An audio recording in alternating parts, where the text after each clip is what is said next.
नमस्कार दोस्तों। भक्ति हम सब करते हैं, परंतु जो सच्ची भक्ति होती है उसी का जिक्र आज इस कहानी में किया गया है, क्योंकि सच्ची भक्ति कोई कोई ही कर पाता है। तो बिना किसी समय को बर्बाद करे जल्दी से यह कहानी शुरू करते हैं।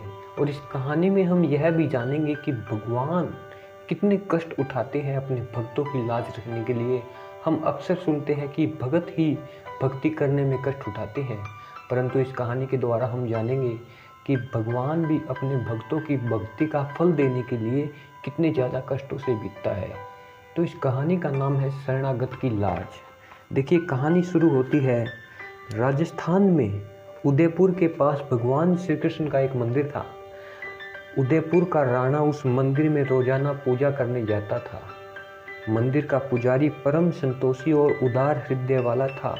पुजारी नित्य ब्रह्मवेला में उठकर पहले स्वयं स्नान करता, तत्पश्चात ठाकुर जी को भी स्नान करवाता। फिर बगीचे से फूल तोड़कर लाता और अपने हाथों से फूलों की माला बनाकर ठाकुर जी को पहनाता। पुजारी बहुत श्रद्धापूर्वक ठाकुर जी की पूजा करता था। वह ठाकुर जी की मूर्ति को पत्थर की न मानकर साक्षात परमात्मा की मानता था। जब राणा ठाकुर जी की मूर्ति की पूजा करके जाने लगता तो पुजारी ठाकुर जी की माला को राणा को पहना देता। इससे राणा बहुत प्रसन्न होता। पुजारी का नित्य यही काम था। एक दिन राणा ने मंदिर में आने में देर कर दी। पुजारी ने उनका काफ़ी इंतजार किया। फिर यह सोचकर कि शायद आज राणा जी को कोई ज़रूरी काम आन पड़ा होगा, इसलिए नहीं आ सके, ठाकुर जी फूलों की माला को स्वयं ही पहन लिया। थोड़ी देर पश्चात उस मंदिर के परिसर में घोड़ों की टोपों की आवाज़ सुनाई दी। अब तो पुजारी के होश उड़ गए। उसने तुरंत अपने गले से माला उतारी और ठाकुर जी के गले में डाल दी, परंतु जल्दबाज में उसकी दाढ़ी का एक सफ़ेद बाल माला में टंग चला गया। राणा जी आए, ठाकुर जी की मूर्ति की पूजा की और रोजाना की भांति ठाकुर जी ने माला उतारकर अपने गले में पहन ली।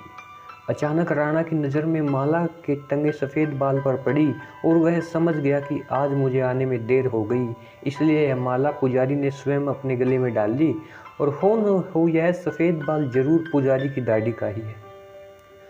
अब राणा जी पुजारी से कहने लगे, पुजारी जी, अब तो ठाकुर जी भी बूढ़े हो गए हैं, उनकी दाढ़ी भी सफ़ेद हो गई है। पुजारी ने बिना सोचे समझे हामी भर दी, परंतु दूसरे ही क्षण उसे ख्याल आया कि आज तो राणा किसी दूसरे ही लहजे में बोल रहा है। माला को ध्यान से देखा तो उसमें भी सफ़ेद बाल नजर आया। चलते वक्त राणा ने पुजारी से कहा, मैं कल आकर ठाकुर जी की सफ़ेद दाढ़ी देखूंगा। अब तो पुजारी की हालत ऐसी होगी कि काटो तो खून नहीं। चिंता के मारे पुजारी जी की भूख प्यास सभी जाती रही। सांस में सांस ठाकुर जी से विनती करने लगा, हे ठाकुर जी, मेरी लाज अब आपके हाथ में है। अब आपके सिवा मेरा कोई सहाय नहीं है, मेरी रक्षा करो। सारा दिन सारी रात इसी चिंता में बीत गई कि कल मेरा क्या होगा, राणा क्या हाल करेगा। अब इंतजार की घड़ियां बहुत लंबी होती है, बड़ी मुश्किल से बीतती है। खैर, लंबे इंतजार के बाद पुजारी ने सवेरा देखा। नित्य प्रति की तरह वह स्नान करके फिर ठाकुर जी को स्नान कराया। भारी मन से फूल तोड़कर माला बनाई, ठाकुर जी को पहनाई और फिर पूजा की। लेकिन आज उसका पूजा में भी मन नहीं लग रहा था। अब तो पुजारी को राणा का ही इंतजार था। आज राणा बाकी दिनों की अपेक्षा थोड़ा जल्दी मंदिर पहुंच गया था। उसे शक था कि पुजारी फरार न हो जाए। राणा ने आकर देखा, ठाकुर जी की तो लंबी सफ़ेद दाढ़ी है। उसने सोचा कि पुजारी तो बड़ा चालाक निकला, रातों रात ठाकुर जी को इसने नकली सफ़ेद दाढ़ी लगा दी। परंतु मैं भी कोई मूर्ख नहीं हूँ, अभी इस पुजारी की पोल खोलता हूँ। ऐसा सोचकर राणा ने ठाकुर जी की दाढ़ी का एक बाल खींचा। बाल खींचते हुए पुजारी ने कहा, पुजारी जी, आज तो ठाकुर जी की बारी, देखिए क्षमा चाहूँगा, आज तो ठाकुर जी की दाढ़ी बड़ी सफ़ेद और लंबी है। पुजारी बेचारा हाथ जोड़े सिर झुकाए खड़ा था। राणा के रूप में उसे अपनी मौत दिखाई दे रही थी।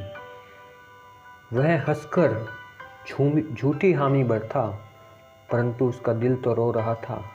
अब जब राणा ने मूर्ति का एक बाल खींचा तो ठाकुर जी की मूर्ति ने दर्द के मारे नाक ऊपर चढ़ाई। राणा हैरान कि ठाकुर जी की मूर्ति तो पत्थर की है, फिर भी नाक इस तरह चढ़ रही है जैसे इसे सचमुच दर्द हो रहा हो। परंतु राणा को अब भी विश्वास नहीं हुआ। उसने पूरा जोर लगाकर ठाकुर जी की दाढ़ी खींची। देखिए, दाढ़ी खींचते ही मूर्ति से खून की धार निकली और राणा की सफ़ेद पोशाक पर जा गिरी। राणा यह देखकर बेहोश हो गया। थोड़ी देर बाद जब उसने होश आया तो उसने रोते हुए पुजारी के पांव पकड़ ली। गिड़गिड़ाते हुए कहने लगा, पुजारी जी, मैं पापी, जुल्मी और अत्याचारी हूँ। मैंने आप पर शक करके बहुत बड़ा पाप किया है। मुझे क्षमा कर दे। मैं तो सारी उम्र ठाकुर जी की मूर्ति को पत्थर मानकर पूजता रहा, परंतु आपने मुझे यह यकीन दिला दिया कि आप ही सच्चे भगत हैं, आप ही ठाकुर जी के भगत हैं। देखिए दोस्तों, इसमें कहा गया है कि मालिक को स्वयं चाहे कितने ही कष्ट न हो, वह अपने भक्तों की लाज जरूर रखता है। और दोस्तों, इसमें आगे यह भी बताया गया है कि भक्त के प्राण के आगे वह अपने प्राण को भी तोड़ देता है। परमात्मा की मर्यादा तो सतयुग के बाद भी द्वापर युग लाने की थी, परंतु गौतम ऋषि ने अपनी पत्नी अहिल्या के कारण युग पलटवा दिया और सतयुग के बाद त्रेता युग आ गया। इसलिए असंभव को संभव करने की ताकत केवल भक्त में ही होती है, क्योंकि भक्त अपने प्रेम, विश्वास और समर्पण भाव से मालिक को अपना बना लेते हैं। परमात्मा कहता भी है, इस शायर को जो ध्यान से सुनिए, कोई शायर नहीं है, परमात्मा की ओर से किसी भक्त द्वारा लिखी गई पंक्तियाँ, जरा ध्यान से सुनिएगा इन पंक्तियों को, कि स्वर्ग छोड़ बैकुंठ त्याग, मैं नंगे पैरों धाऊं, जब जब भीड़ पड़े भक्तों में मैं दौड़ा दौड़ा आऊं। वाह वाह जी, क्या लाइन लिखी है। खबर न करूं अपनी, भगत मेरे मुकुटमणि। इसी के साथ इस कहानी का दोस्तों हम समापन करते हैं और आपसे विदा लेते हैं। धन्यवाद दोस्तों।